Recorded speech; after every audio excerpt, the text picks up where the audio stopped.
What is interfacing? How do we decide what type to use for a specific project? And how do we use it? Interfacing is what we use between two layers of fabric to give support to that area of the garment so it does not lose its shape or sag due to the stress of repeated wear. We usually interface waistbands, button bands, collar bands and collars, facings and lapels, sleeve cuffs, pocket flaps, and welts, inside hemlines, and also necklines. There are many fusible interfacings, including Pellon, which can be fusible or non-fusible, fusible tricot, fusible cotton, and also even hair canvas that's fusible. Today I'm going to address all natural fiber sew-in interfacings, including Cotton Batiste, Cotton Muslin, linen in different weights, Silk Organza, silk chiffon, and hair canvas. For using the interfacing, I always pre-shrink it and block it, and it's always cut on the same grain as the garment it's interfacing.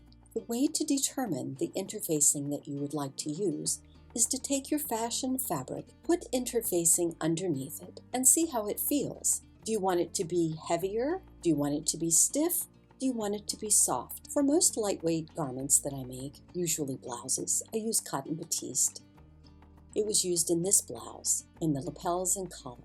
Cotton muslin I often use in the backs of jackets and in hems.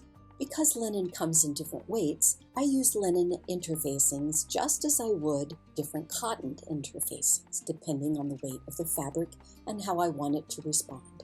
Silk organza gives a wonderful stiffening quality.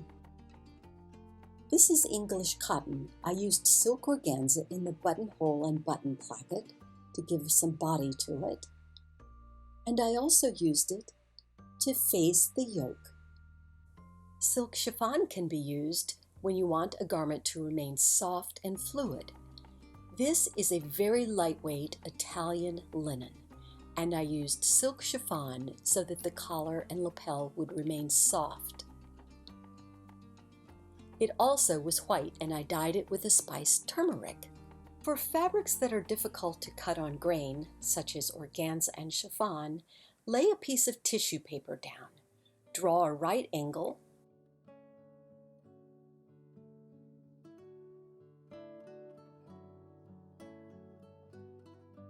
lay your fabric down, aligning the edges of the fabric with the right angle. Pin the fabric to the paper and the pattern through all layers, and check your grain lines, both cross and length grain lines. Cut through all layers. Now we come to hair canvas, which can come in different weights. Because of its stiffening quality, it's most often used in tailoring. In this lovely 1950s dress, it was used to stiffen the neckline. In traditional tailoring, hair canvas is the go-to interfacing. For using in hems, it's often cut on the bias and folded.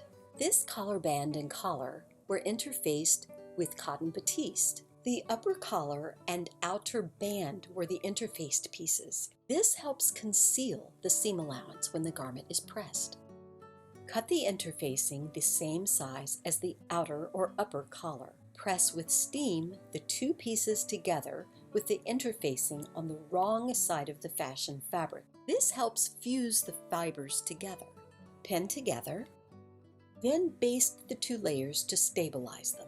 When using heavier interfacings, usually the seam allowance of the interfacing is cut away, and it is secured by a different type of stitching. This eliminates bulk in the seam allowance. For instance, in this waistband, hem tape was sewn along one edge. With the tailor's catch stitch, the upper edge was sewn to the fold of the waistband. The bottom hem tape area was hand sewn into the seam allowance, so there was no bulk when the skirt was completed. Sometimes the best solution is to interface something with itself. For instance, this dress. The fabric was wide enough to create a fold back facing and interfacing. One other example is this lightweight linen. If I use white interfacing, it will change the color. However, if I self-interface using the same fabric, the color will be more opaque, but it will not change.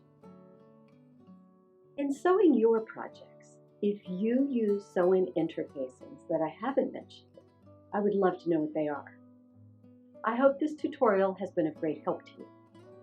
I also hope that you will let me know what you would like to learn more about so I can share more with you. Thanks for watching. See you next time.